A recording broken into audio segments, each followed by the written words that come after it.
Praise the Lord. प्रभु के नाम की स्तुति हो। आज हम पढ़ेंगे नीति वचन 23वां अध्याय। जब तू किसी हाकिम के संग भोजन करने को बैठे, तब इस बात को मन लगाकर सोचना कि मेरे सामने कौन है, और यदि तू खाऊ हो तो थोड़ा खाकर भूखा उठ जाना। उसकी स्वादिष्ट भोजन वस्तुओं की लालसा न करना, क्योंकि वह धोखे का भोजन है। धनी होने के लिए परिश्रम न करना, अपनी समझ का भरोसा छोड़ना। क्या तू अपनी दृष्टि पर उस वस्तु पर लगाएगा जो है ही नहीं? वह उकाब पक्षी की नाई पंख लगाकर निसंदेह आकाश की ओर उड़ जाता है। जो डाह से देखता है उसकी रोटी न खाना, और न उसकी स्वादिष्ट भोजन वस्तुओं की लालसा करना, क्योंकि जैसा वह अपने मन में विचार करता है वैसा वह आप है। वह तुझसे कहता तो है खा पी, परंतु उसका मन तुझसे लगा नहीं। जो कौर तूने खाया हो उसे उगलना पड़ेगा, और तू अपनी मीठी बातों का फल खोएगा। मूर्ख के सामने न बोलना, नहीं तो वह तेरे बुद्धि के वचनों को तुच्छ जानेगा। पुराने सिवानों को न बढ़ाना, और न अनाथों के खेत में घुसना, क्योंकि उसका छुड़ाने वाला सामर्थी है। उसका मुकदमा तेरे संग वही लड़ेगा। वो अपना हृदय शिक्षा की ओर और अपने कान ज्ञान की बातों की ओर लगाना। लड़के की ताड़ना न छोड़ना, क्योंकि यदि तू उसको छड़ी से मारे तो वह न मरेगा। तू उसको छड़ी से मारकर उसका प्राण अधोलोक से बचाएगा।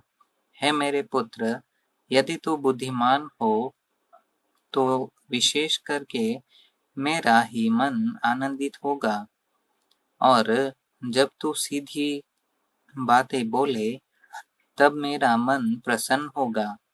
तू पापियों के विषय मन में डाह न करना, दिन भर यहोवा का भय मानते रहना, क्योंकि अंत में फल होगा और तेरी आशा न टूटेगी। हे मेरे पुत्र, तू सुनकर बुद्धिमान हो और अपना मन सुमार्ग में सीधा चला।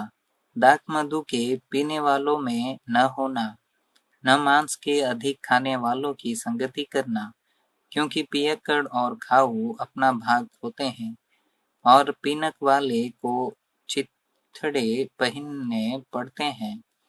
अपने जन्माने वाले की सुनना, और जब तेरी माता बुढ़िया हो जाए तब भी उसे तुच्छ न जानना। सच्चाई को मोल लेना, बेचना नहीं, और बुद्धि और शिक्षा और समझ को भी मोल लेना। धर्मी का पिता बहुत मगन होता है, और बुद्धिमान का जन्माने वाला उसके कारण आनंदित होता है। तेरे कारण माता पिता आनंदित और तेरी जननी मगन होए। हे मेरे पुत्र, अपना मन मेरी ओर लगा, और तेरी दृष्टि मेरे चाल चलन पर लगी रहे। वेश्या गहरा गड्ढा ठहरती है, और पराई स्त्री सकेत कुएं के समान है। वह डाकू की नाई घात लगाती है, और बहुत से मनुष्यों को विश्वासघाती कर देती है। कौन कहता है हाय, कौन कहता है हाय हाय? कौन झगड़े रगड़े में फंसता है? कौन बक करता है? किसके अकारण घाव होते हैं? किसकी आंखें लाल हो जाती है? उनकी जो दाख मधु देर तक पीते हैं, और जो मसाला मिला हुआ दाख मधु ढूंढने को जाते हैं। जब दाख मधु लाल दिखाई देता है और कटोरे में उसका सुंदर रंग होता है, और जब वह धार के साथ उंडेला जाता है, तब उसको न देखना, क्योंकि अंत में वह सर्प की नाई डसता है और करेत के समान काटता है। तू विचित्र वस्तुएं देखेगा और उल्टी सीधी बातें बकता रहेगा, और तू समुद्र के बीच लेटने वाले व मस्तूल के सिरे पर सोने वाले के समान रहेगा, तो कहेगा कि मैंने मार तो खाई परंतु दुखित न हुआ, मैं पिट तो गया परंतु मुझे कुछ सुधि न थी, मैं होश में कब आऊं, मैं तो फिर मदिरा ढूंढूंगा।